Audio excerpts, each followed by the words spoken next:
There's a high-stakes race going on to transform our planet into a world with giant machines sucking carbon out of the air, sunsets laced with sulfuric acid, and millions of mirrors shining in the night sky. If you think this sounds like some whacked-out vision of the future, think again. These technologies are being developed right now. I'm taking a wild ride across the globe. Wow, now we're booking. To some surprising places. I'm a high-tech redneck. Yeah. I want to see if any of this incredible science Doesn't look a lot like a gun. is going to help us save the planet. Ladies and gentlemen, boys and girls of the world, meet your savior. I'm Sean Riley. I've seen some pretty big fixes in my time, but this is the biggest. My first stop is New York City.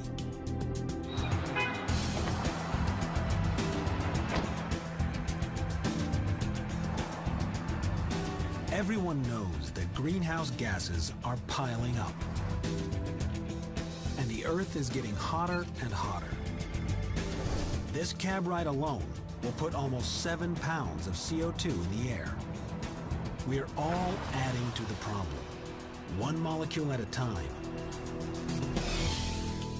block by block, across the globe. What I bet you didn't know is that scientists are developing some far-out fixes. So controversial that even the UN is trying to ban them. But if push came to shove, Go. could one of these ideas really save the planet? I'm gonna find out. First up, a couple of guys at Columbia University who have figured out how to scrub the skies clean of carbon. Physicists Klaus Lochner and Alan Wright are working with an incredible material that can pull CO2 out of the thin air. This is our air capture media. Well, this is it. This is the material I came to see. That's the stuff, yeah. Now I know what you're thinking. Mother Nature has already invented a machine to do that for us. It's called a tree. But trees are fighting a losing battle. We're producing gigatons more carbon than all the vegetation on Earth can handle. Klaus and Alan think they have solved that problem. They've discovered this material is a more effective CO2 capture device than any tree. I was just curious, so I took one of these and stuffed it in a Ziploc bag and added a bunch of water and squished it out and then sealed it, and the Ziploc bag inflated. For some reason, this brush was giving off CO2, and lots of it. But the most astounding thing was when it dried, it sucked CO2 back out of the air. Carbon capture and release at will. They're still trying to figure out why it works, but the fact is, it works. So how do you actually turn this into this? Well, we're resourceful, if nothing else. So what we use is a highly technical instrument we call a pasta maker. Instant carbon absorbing, high surface area pasta. There you go. I'm skeptical, but Klaus and Alan let their magic brushes speak for themselves. This is the airtight chamber, and you can see up here on the panel, currently there are 475 parts per million of CO2. So it's a little higher than outside, but that's because we're in the room and the door to this chamber is open right now. What's a normal CO2 level for outside? 390 parts per million is where the world is right now. At the beginning of the Industrial Revolution, we were at 280. Carbon dioxide in the atmosphere traps heat from the sun. The higher the parts per million, the hotter the Earth gets. Most scientists think that major climate change is right around the corner, at 450 parts per million. So this material is now actively absorbing CO2 out of the air inside the box. Yes, and if you watch the red line, you can actually already see that it's now moving downward because these two brushes are absorbing the CO2 that is in there. That's amazing. We're less than 2 minutes into it, and I can already see it's starting to lower the amount of CO2 inside the box. And that's what they're supposed to do.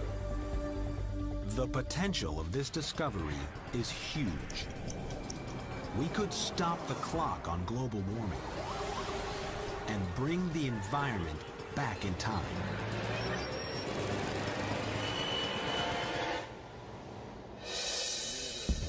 We're now back to the year 2005 and speeding towards the dawn of the industrial age.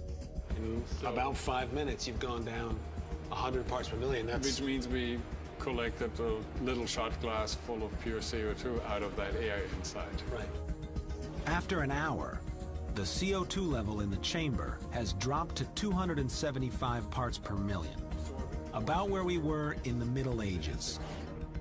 But can this little brush have an impact out there in the real world? Klaus and Alan think so. They see their material as the key to building a full-scale machine, with a cylinder of absorbers and a processing unit. These machines could be planted by the thousands in remote, dry areas of the world, each one capturing the same carbon in one day as a tree does in a lifetime. So, would a world full of synthetic super trees do the trick? Okay, it's time for a reality check. We know Klaus and Alan's CO2 capture technology works. That's carbon dioxide. The machine would be simple, requiring only water and a little bit of energy to operate. But there's still a lot of research and development to do. And it would take 60 million of these to offset our emissions. That's a few big car plants in the world would do that, right? So it seems to me the scale is well within the scope of what we know how to do industrially. Right. Once you've managed to capture it with your technology, what do you do with the CO2? Burning coal accounts for about 20% of all greenhouse gases in the world. But it's how we stay plugged in and powered up. At the Mountaineer Power Plant in West Virginia, Charlie Powell's job is straightforward. Keep the electricity flowing. Most people don't know what's behind the light switch on the wall. All they know is whether it works or not. Right. Ladies and gentlemen, that's what's behind the light switch on the wall. He's back there, burning coal day in and day out, pumping millions of tons of CO2 into the sky each year. Now this is all after the power produced. At the other end of the plant, engineer Gary Spitznagel is trying to figure out what to do with all that CO2. So all this infrastructure we're walking through right now was all added on to the power plant just for the purposes of capturing carbon. Everything you see here is specifically for this project. Wow. Gary tells me that this 5-story high maze of pipes and tanks captures nearly 100,000 tons of CO2 a year. That's roughly the equivalent of 275 of Klaus and Alan's synthetic trees. We're talking multiple truckloads each day. You've got a way to get it out. Now you've got this huge volume of CO2 on your hands. What do you do with it? Where it makes a 90-degree turn. It turns out the answer is right below our feet. So we're taking 275 tons a day of CO2 that we'd normally be venting into the atmosphere, and we're pumping at 8,000 feet below the ground. They've run pipelines over 1.5 miles below the power plant into 2 separate layers of porous rock. Compressed CO2 is pumped down and actually injected into these geologic formations, where it is trapped below an impermeable zone of dense rock. It seems logical. We pulled the carbon out of the ground. Now we're going to put it back. So, what's the reality? Studies show we could store significant amounts of CO2 underground. But there are only certain regions of the world where the perfect geology for sequestration exists. A lot of power plants will still be emitting greenhouse gases. And just like in the oil industry, there's always the danger of a leak. Not to mention, we'd have to roll up our sleeves and get to work. No matter what the technology is, whether it's Lochner's or yours, we're talking serious infrastructure. When I look at the big picture, you can't see anything short of a moonshot type effort. Right. Something that truly takes the efforts of an enormous group of people trying to solve the problem from a lot of different angles, putting huge effort into it. What would be simpler, cheaper, something we could do across the globe? Some scientists think the answer is lying at the bottom of the ocean. Next stop, the North Atlantic.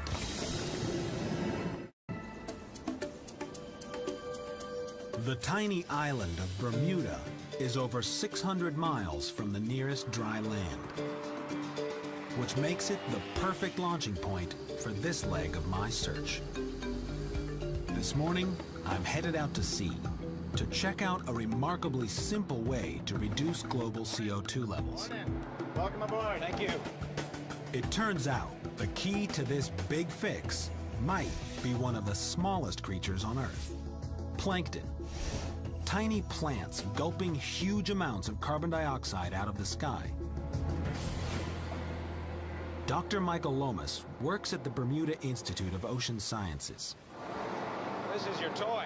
Yeah, this is it. He's trying to understand how the chemistry of the ocean works. Something's driving the entire system to a much higher CO2. I got news for you. The something's you and me. Could be. We're dumping tons of CO2 into the atmosphere. And phytoplankton is sucking about 1/3 of it up. Just like plants on land, these huge patches of algae need CO2 to live. And they dwarf any forest. Algae can be found on almost 70% of the Earth's surface. A simple organism that can capture carbon just like Klaus and Allen's synthetic tree and lock it away forever like Gary's CO2 pipeline. And the best part is, it's happening right now.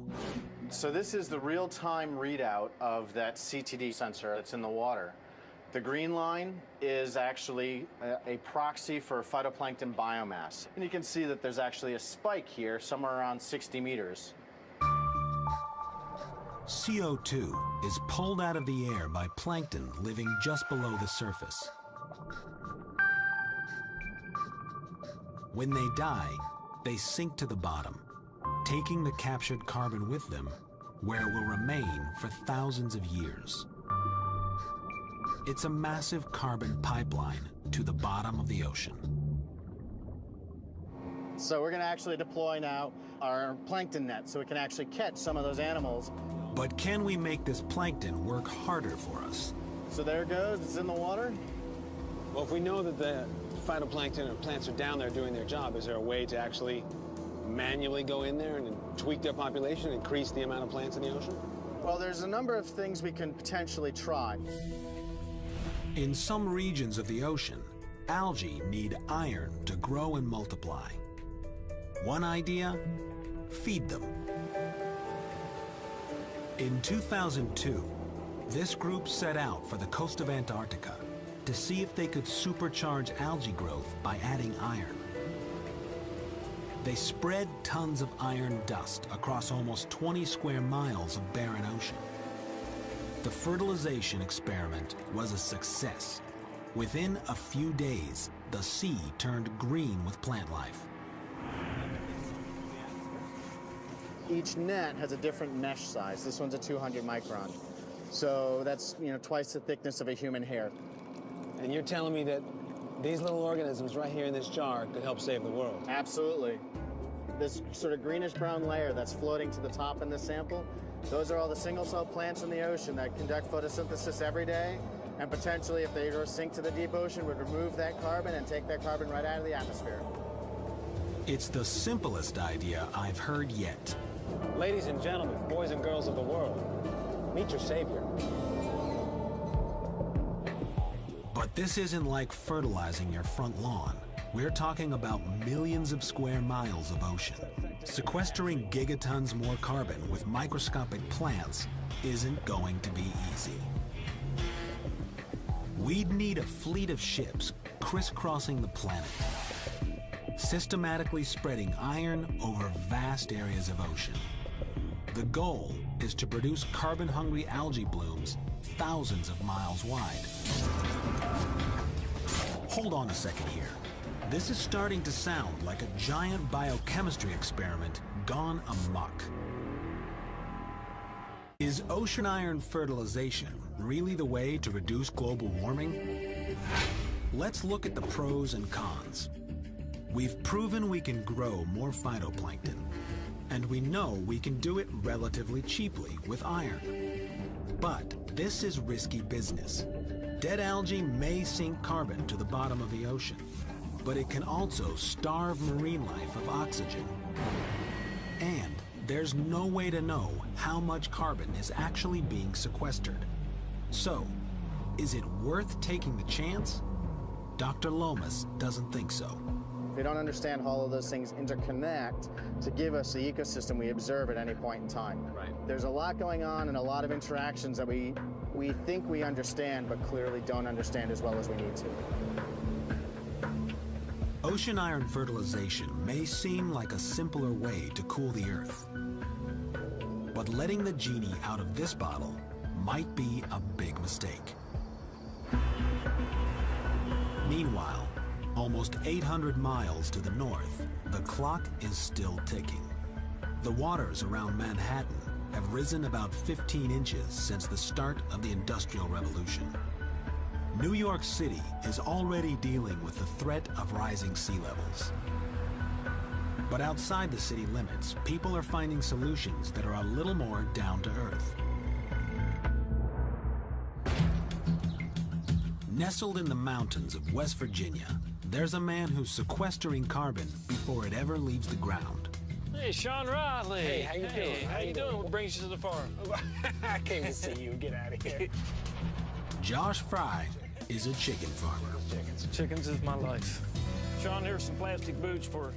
Now, when you think of greenhouse gases, power production and automobiles come to mind as the two main offenders. But I bet you didn't know chickens are right up there too. That is a lot of chickens. That's 30,000 chickens that you're looking at. Okay, not just chickens. Livestock constitutes nearly 20% of all global emissions. Josh has found a way to keep his carbon out of the atmosphere. But I'm warning you, it's messy business. What do these chickens do mostly all day? They eat and poop all day long. That's it. It all adds up to a funky-smelling situation. Josh has figured out how to transform this mess from a problem into a solution. This is my contraption. This is a fixed bed gasifier where I cook the poop into carbon. Cook poop? What is this guy talking about? It really is a simple process. Here's how it works. A chicken poops on a chicken farm. As soon as it hits the ground, it begins to decompose and release greenhouse gases into the atmosphere. But if you take that manure and cook it slowly in a gasifier, you get two things: hot gas and a charcoal called biochar.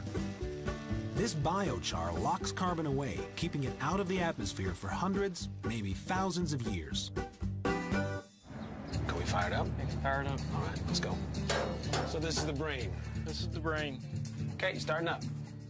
For Josh, burning manure means free heat. Look at all this. This is not what you would normally find in a chicken farm. Not normally, no. I'm a high-tech redneck. Yeah. But it's the biochar Josh is making that could help cool the planet. All right, Josh, here it comes. And it might just make Josh Fry a richer man in the process. Stuff, huh? This is biochar. Black gold, the new black gold. It turns out all that fixed carbon works as a super fertilizer, too. Josh is currently coming up with a business plan to sell his 9,000-pound-a-day yield. Look for Fryochar soon at your local garden center or home improvement store. You think maybe that could save the world? It will help save the world, yes, in conjunction with other things. Biochar shows a lot of promise, but it could take a long time to go global with this technology, and it would be costly. Josh's rig came with a price tag of about $1 million. And we can't reduce emissions from power plants or cars with biochar.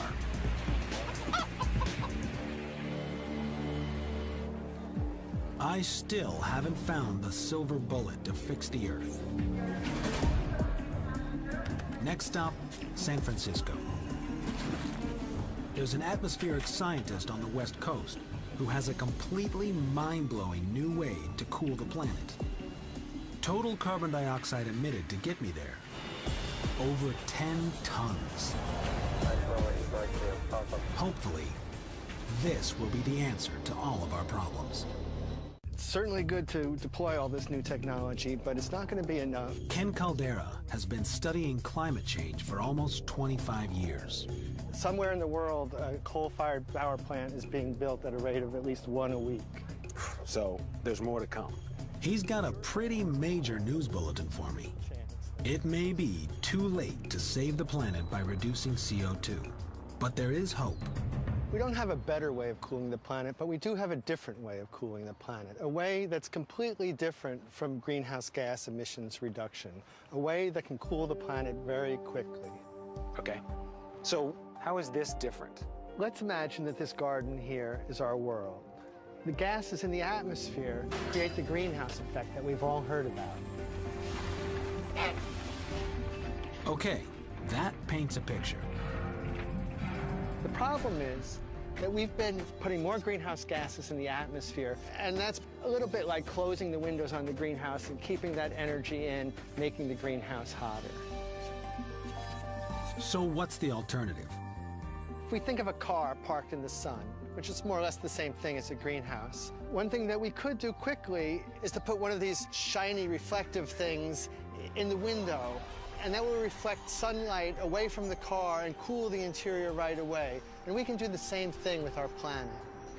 So you're saying there's a way for us to reflect some of the sunlight before it even makes it into the greenhouse? That's right, exactly. Wow. Blocking the sun to keep the planet from heating up in the first place. This is a game changer.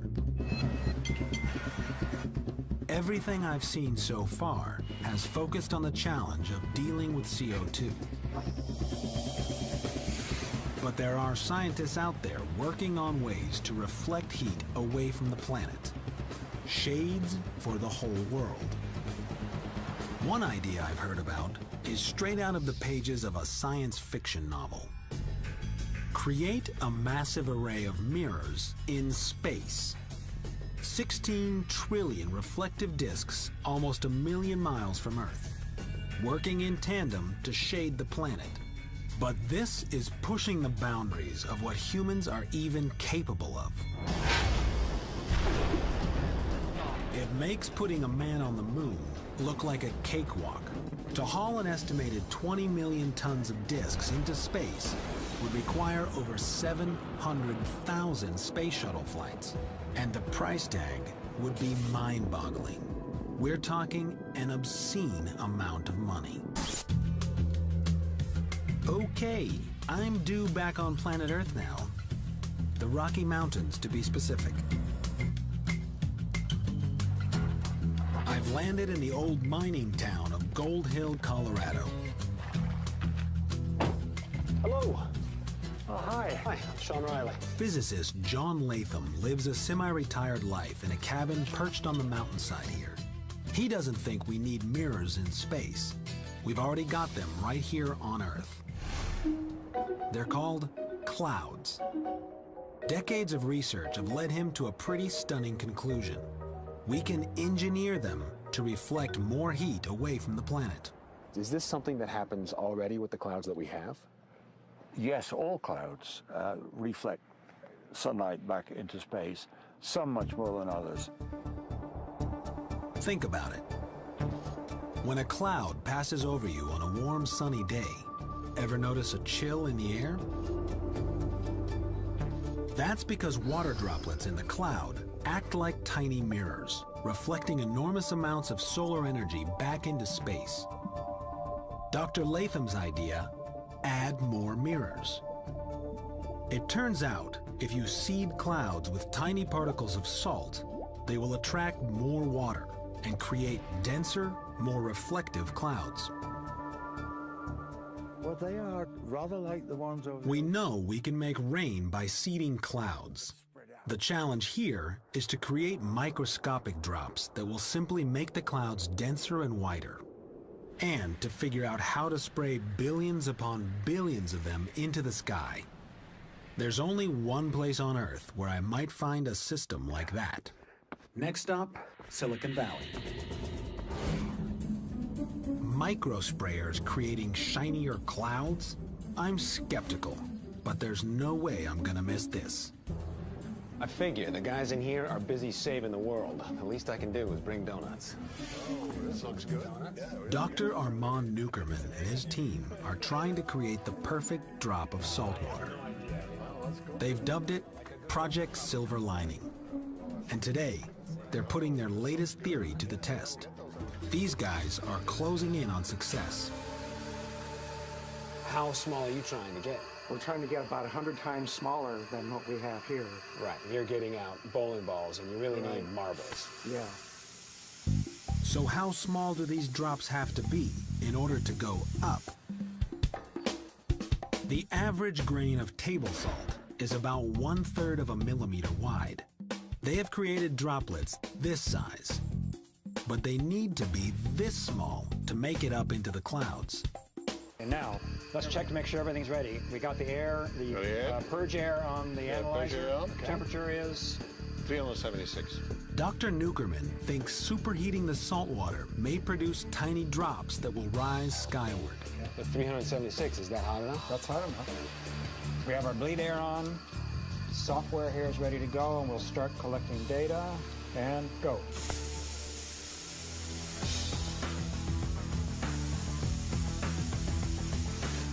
So what you're seeing now, a cut of the flow, the liquid that's coming in and is notice sputtering through. Immediately, even without seeing the numbers, it's just a completely different output with the heat. You can see it rising up in tiny particles. Yeah. This swamp stuff. Today's test was the result of 2 years of work. Right. Was that a success? Well, moderate success, yeah. Yeah. Salt particles captured on this wafer are the proof. Spraying billions of these into the sky may prevent the planet from heating up. And it's the first technology I've seen that could be deployed regionally, in emergency situations where things are boiling over right now. Places like the Greenland ice shelf.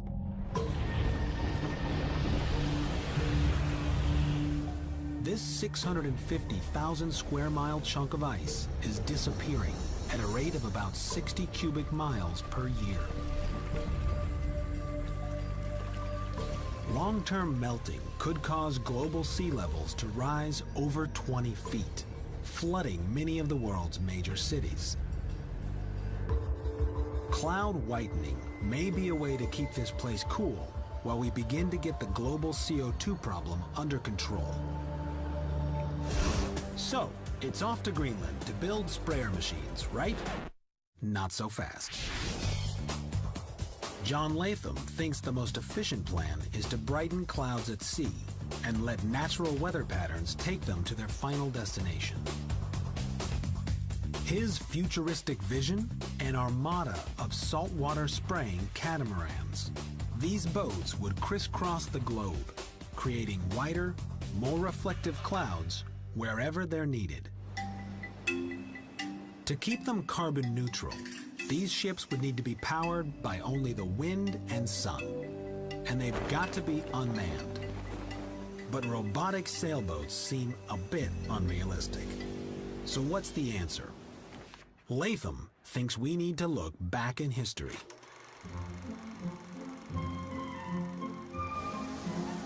In 1925, a young German engineer named Anton Flettner unveiled a new type of sailing ship to the world. He claimed his rotor ship was powered by blue coal, his name for wind energy. But interest in the Flettner rotor quickly faded in favor of cheap fossil fuels. Is this lost technology the way to power Latham's cloud-whitening ship? Pack your bags. Next stop, Germany. Just south of the border with Denmark is the port of Flensburg. It's a small town with shipbuilding in its blood. I've come halfway around the world to visit two guys who have built an amazing sailboat. It's kind of hard to believe, looking at it, that you could power a boat using just this cylinder. Nun, also der Zylinder muss sich drehen, sonst geht es nicht. Lutz Fieser and Renee Stockowitz's sailboat is called the Unicat. Solar-powered batteries spin the rotor, and the wind hitting the rotor makes the boat go. No sails, no ropes, no pulleys.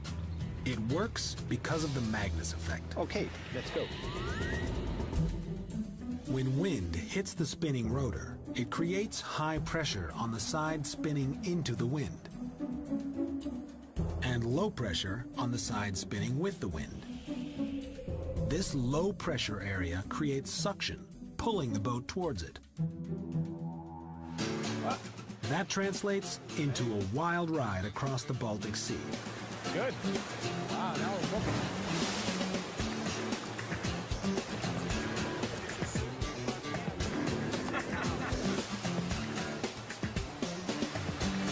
The faster we spin the rotor, the faster the boat goes.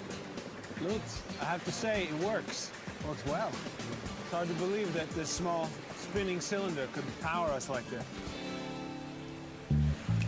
But can we build a fleet of ships to sail around the world on autopilot? Ich habe da meine Bedenken, dass es funktioniert.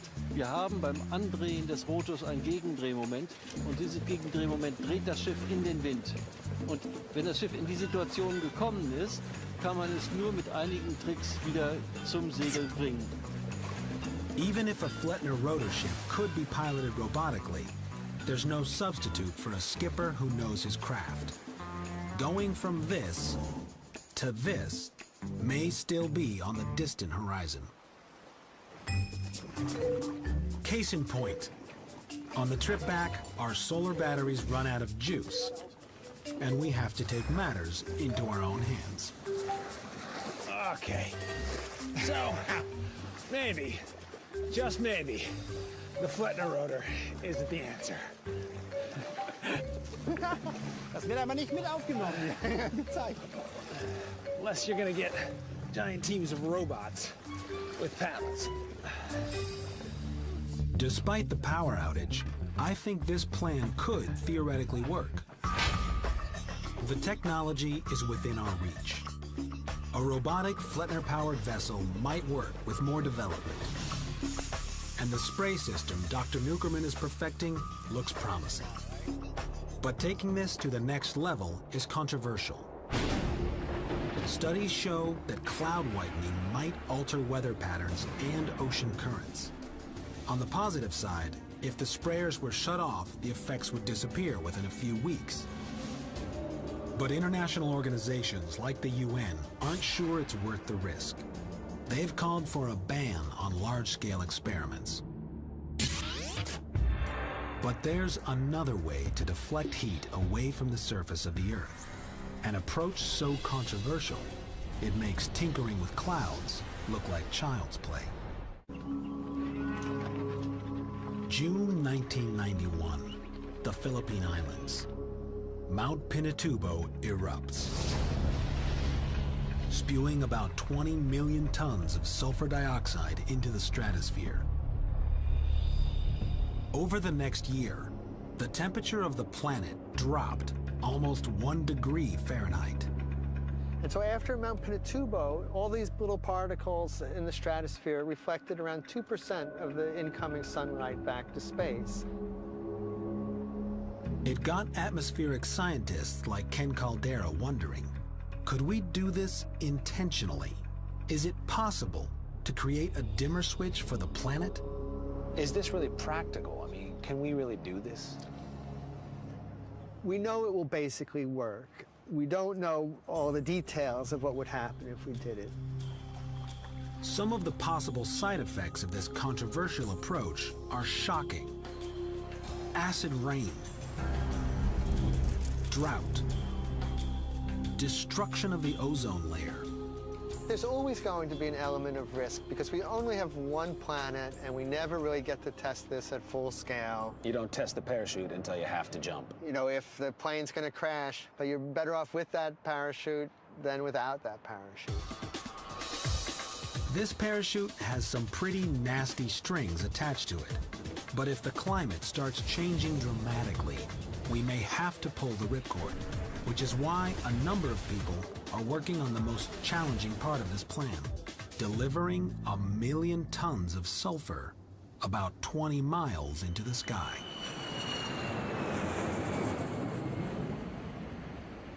I managed to schedule a meeting in between flights with the only guy in the world who has analyzed every option. That sounds good. Okay.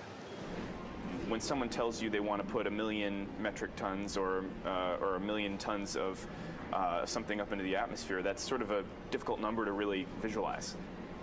Aerospace engineer Justin McClellan has spent the better part of a year trying to figure it out. So the goal of the study was first to determine the feasibility. So not saying will it work, but saying can this be done? Can it even be done? I mean, and then attaching a price to that. The first thing McClellan and his team looked at was a really big gun. The idea is simple. Point a large caliber naval gun with SO2 filled projectiles into the sky and pull the trigger. As the projectile hits the target altitude of 100,000 feet, eject the payload before the shell falls back to Earth. The problem is, it would take 14 million shots a year. Hundreds of guns firing every few seconds, day in and day out. The gunpowder alone would cost almost $100 billion per year. But there's a futuristic gun that could deliver sulfur dioxide to the stratosphere for less. Our crew has been allowed a rare glimpse inside the Naval Surface Warfare Center in Dahlgren, Virginia, to see a brand new long-range weapon called the electromagnetic railgun. You can forget about the price of gunpowder. This gun uses electricity. It strips away when the Rear Admiral Nevin Carr thinks it's going to revolutionize naval warfare. We can throw a projectile out of a gun like this about 200 nautical miles. That's much farther than any gun can shoot today in the U.S. Navy. But you don't just plug the railgun into a wall socket. First, a bank of capacitors is charged up with 11,000 volts of electricity. To fire the gun, all that stored energy is dumped at once, like a camera flash. This massive pulse of power generates an electromagnetic field in the gun, accelerating the projectile from 0 to Mach 7 in the blink of an eye. For today's test, the team will fire an 11-pound projectile.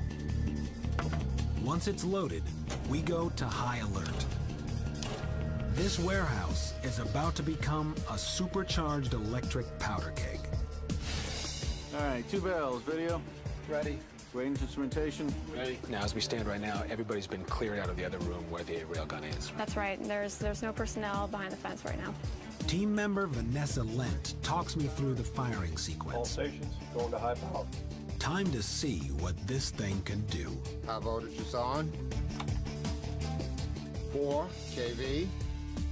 4,000 volts are going to go to 11,000 volts. Right. The capacitors slowly draw energy from the power grid.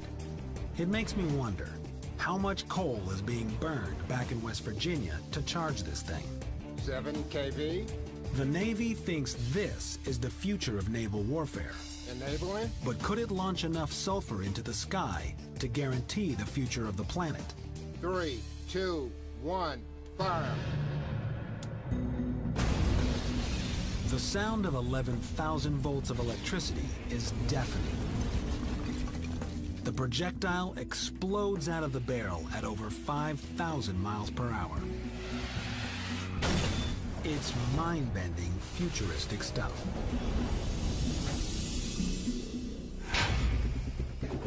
The railgun could easily deliver sulfur to the stratosphere, but the Navy won't be firing payloads much bigger than about 66 pounds. So we need to launch a lot of rounds into the sky to save the world. Almost 1 million sulfur missiles each and every day. Blasting sulfur into the sky doesn't look like it's going to be feasible. Time for another meeting with Justin McClellan. Yeah, the guns really start to look not so good the more you look into it. It turns out he's done the research and he's got the answer.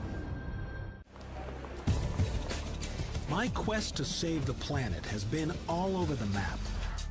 From looking at ways to pull greenhouse gas from the air, to cooling the planet by deflecting the sun's rays. And now Justin tells me he has the answer. So I've got a pretty good idea at this point about what doesn't work.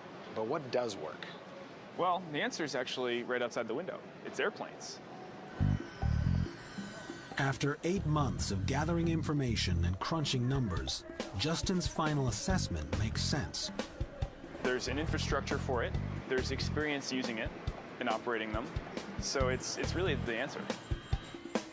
The challenge would be to engineer these birds to reach 100,000 feet. A typical commercial airliner might fly at about 35,000 feet, and then by the end of the trip might be up at about 40. A business jet might do about 40 to 50,000 feet. Think private business jet on steroids. The entire operation would run out of 3 existing airports located near the equator. Small, fast cargo jets, rigged to carry SO2, could deliver load after load. All in all, this is not sounding like a huge operation. Yeah, it's a pretty small operation, especially when you compare it to some of the bigger airlines. There's probably millions of tons in the air right now on airplanes around the world. So there it is, a way to cool the planet right now. But if there's anything I've learned on this quest, it's that everything has a price. If we reach the point where we need this to save the Earth, we'd better be prepared to deal with some tough choices. Do we save the ice shelf in Greenland, only to cause droughts in Asia and Africa? Do we settle for a future of bleached out skies and sulfuric acid sunsets to save New York City or Mumbai from being flooded? By deploying sulfur, we could start to see a cooler Earth within weeks. It's tempting. Even if we managed to get a system up and running that delivered SO2 and successfully lowered the temperature of the planet, you've still just sort of artificially lowered the temperature. If you ever stop doing that, it goes right back up. Yeah, you've just put a Band-Aid on the problem. No matter how controversial this approach is, some scientists think we'd better know how to use it, just in case. But for all these high-tech solutions and pie-in-the-sky emergency parachutes, there's no escaping that we need to stay grounded and get to the root of the problem. Morning, sir. How you doing? I'm Sean Riley. Sean? Dan Jackson. Whether it's installing white rooftops to deflect heat away from cities and save energy. This is technology that we know has a track record of working. Or shading our planet one window at a time. There are so many things that anyone could do in any building. Carbon-neutral buildings like this are one way to keep it simple and get immediate results. And did you know you're saving the world? We're working on it. While scientists think of far-out ways to engineer the planet, people like this are redesigning it from the ground up. It may seem small, but look at it this way. In the US, 18% of our energy goes to running commercial buildings. If we made them all carbon neutral, global CO2 emissions would drop by nearly 4%, and that's a good start. But in New York City, the clock is still ticking, and no one knows what number equals disaster. So in case we don't figure out how to turn global warming around in time, scientists like these are working on a radical plan B, thinking outside the box, solving engineering problems, and developing controversial new technologies that they think will give us a fighting chance to overhaul the Earth. This most astounding thing was when it dried, it sucked CO2 back out of the air, carbon capture and release at will. They're still trying to figure out why it works, but the fact is, it works. So how do you actually turn this into this?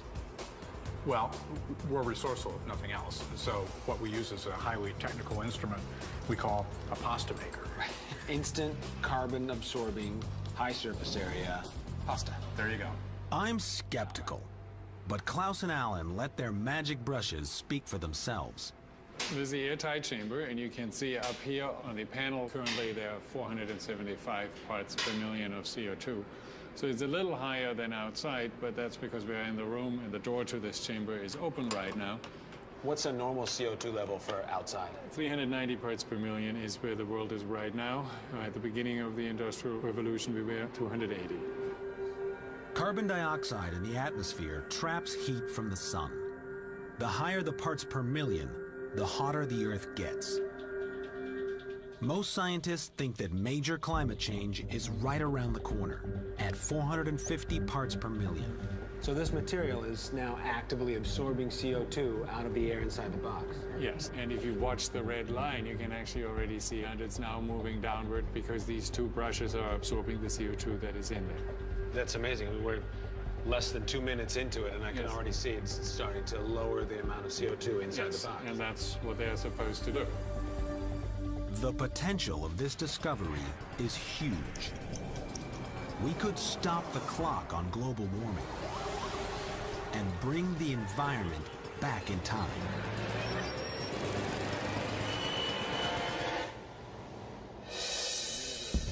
We're now back to the year 2005 and speeding towards the dawn of the industrial age.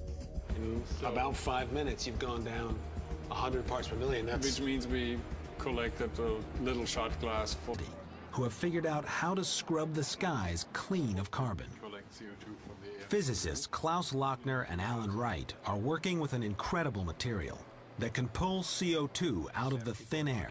This is our air capture media. Well, this is it. This is the material I came to see. That's the stuff, yeah. Now I know what you're thinking. Mother Nature has already invented a machine to do that for us. It's called a tree. But trees are fighting a losing battle. We're producing gigatons more carbon than all the vegetation on Earth can handle. Klaus and Alan think they have solved that problem. They've discovered this material is a more effective CO2 capture device than any tree. I was just curious, so I took one of these and stuffed it in a Ziploc bag and added a bunch of water and squished it out and then sealed it, and the Ziploc bag inflated. For some reason, this brush was giving off CO2, and lots of it. But the New York City.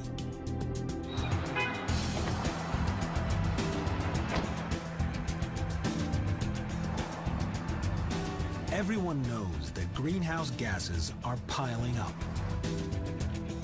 And the Earth is getting hotter and hotter. This cab ride alone will put almost 7 pounds of CO2 in the air.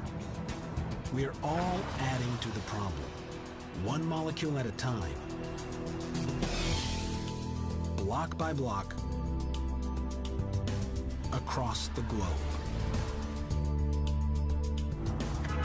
What I bet you didn't know is that scientists are developing some far-out fixes.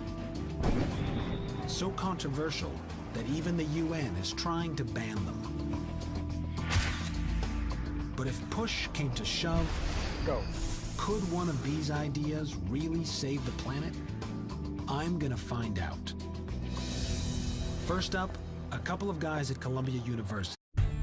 There's a high-stakes race going on to transform our planet into a world with giant machines sucking carbon out of the air, sunsets laced with sulfuric acid, and millions of mirrors shining in the night sky.